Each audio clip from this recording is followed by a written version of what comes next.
syukur dumateng Gusti ingkang mubeng dumadi.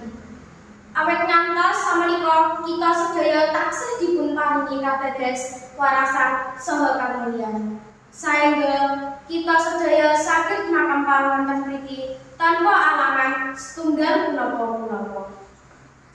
Para rawuh ingkang kula hormati, amargi winatosing wekdal kula pungkasi sesorak ing dinten samenika. Kula nyuwun pangapunten menawi kathah lan lepat lan klintah-klintu. Jalaran Covid-19 menika damel sedaya sektor ing Indonesia ngandhang pambeng. Tuladhanipun sektor pendidikan. Wiwit bulan Maret, warsa kepengker sedaya aktivitas pendidikan dipun sigek.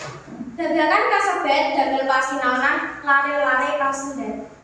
Sanadyan pemerintah sampun ngetrapaken pasinaonan daring utawi pasinaonan ing griyanipun piyambak, ananging bab kasebet boten efektif kados dene pasinaonan ing sekolahan.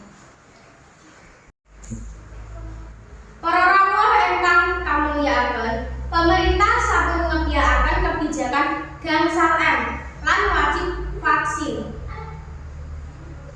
Gangsal M menika njagi jarak, rajin wisu asta, ngangge masker, njagi mobilitas, lan nebihaken royong-royong. Vaksin menika ugi kaperang 3 jenis. Antawisipun vaksin Sinovac, vaksin AstraZeneca, lan vaksin Moderna. Miturut Menteri Kesehatan, vaksin ingkang dipun nenggih menika aman lan dipunjamin halal.